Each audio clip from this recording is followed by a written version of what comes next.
বন্ধুরা আমি একটা দেখো এত সুন্দর, বুঝতেই পারছো কাটাগুলো দেখে, আর মাছের রেসিপি নিয়ে চলে এসেছি।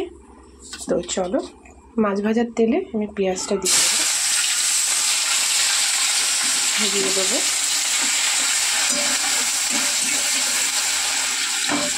তো আজকে কিন্তু আমি মাছে কাটিয়ে রাখা টক দইটা ব্যবহার করব, টমেটো দেবো না, যেহেতু এই মাছটা মাংসের মতন রান্না হয়, তো সেই জন্য আমি কিন্তু টমেটোটা মানে টক দইটা ইউজ করি। তো এই মাছ কিন্তু মাংসের মতনই হয়, তো মাংসের মতনই রান্না করব।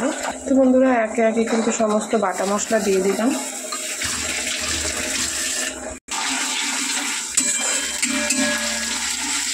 এই মাছটা খুব চর্বি, যার জন্য আমি যা তেল দিয়েছিলাম তার বেশিরভাগ তেলটা দেখো বেরিয়ে গেছে।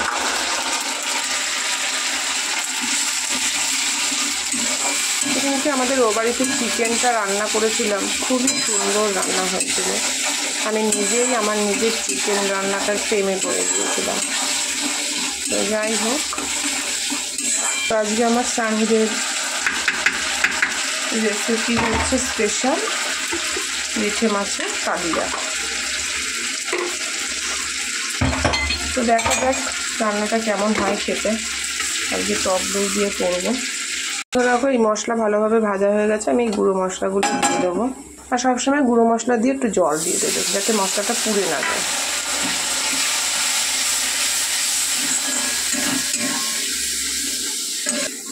দেখো কত সুন্দর কিন্তু কালার চলে এলো। তো এখানে কিন্তু আমি দইটা খুব সুন্দর করে ফাটিয়ে নিয়েছি, দেখতেই পাচ্ছ, আর মাছগুলো সুন্দর করে ভেজে নিয়েছি। তো এবার আমি ফাটিয়ে রাখা টক দইটা দেবো।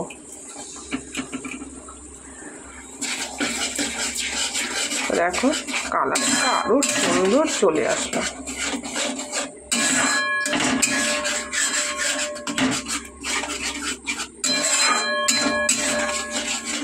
এই মাছটা আমার ননদের বাড়ির থেকে পাঠিয়েছে, তোমাদের আগেও দেখিয়েছি আগের ব্লগে, তোমরা দেখাইনি মনে হয়, তোমাদেরকে দেখাবো কোন, যে আমার ননদের বর কিন্তু মাছের বিজনেস। তো যে ইলিশ মাছের রেসিপিটা আমি দিয়েছিলাম আমার বাবার বাড়িতে, তো সেটা কিন্তু আমার ননদের বরই ঠিকঠাকভাবে দেখশুনে কিনে দিয়েছে। তো তাই ননদের যেহেতু মাছের ব্যবসা, তার জন্য পাঠিয়েছে। আর দেখো এখানে আমি রিঠে মাছের ডিম ভেবেছিলাম তরকারিতে দেবো, কিন্তু এগুলো এতটাই কচি ডিম যে সেদ্ধ করা যাচ্ছে না, গলে গেছে, সেটা দেওয়া যাবে না। আরও আছে, এই দেখো একদম কচি, দেখো কত সুন্দর কালার হচ্ছে।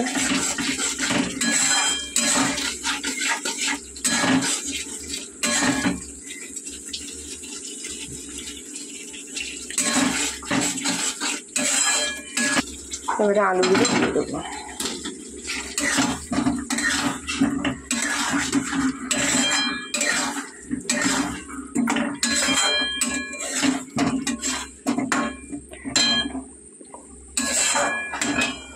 এবারে আমি মাছটাও দিয়ে দেবো। এই মাছ তো মাংসের মতন, কিচ্ছু হবে না। তো এই মাছটাও কিন্তু আমি দিয়ে ভালো করে কষাবো, যাতে মশলা টশলাগুলো ভালো করে, দেখো কড়া এক হাতে হয় না। কালারটা শুধু দেখো, মাংসের থেকে কোনো অংশ কি কম হয়েছে, দারুণ কালার হয়েছে। তো এটা এইভাবে কষুক, আমি অন্য কাজগুলো সেরে নিই। তো বন্ধু দেখো কত সুন্দর কষানো হয়েছে। তো আমার কিন্তু কষা হয়ে গেছে।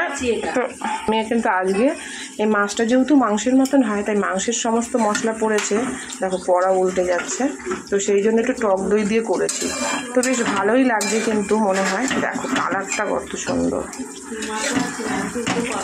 দেখো পড়া উল্টে যাচ্ছে, কত সুন্দর একটা তেলে কালার দেখতে পাচ্ছ, পুরো খাসির মাংস ফেল। তো চলো এবার জল দিয়ে দেবো।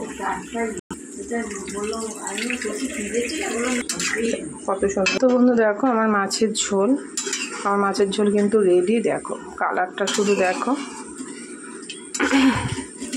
এটা মোটামুটি 6 কিলো 7 কিলো ওজনের মাছ। তোমাদেরকে মাছের যে বারাকপুর মার্কেটের যে ভিডিও আমি করেছি, সেটা মনে হয় এখনও দেওয়া হয়নি, সেটাতে দেখলে বুঝতে পারবে যে মাছটা কত বড়।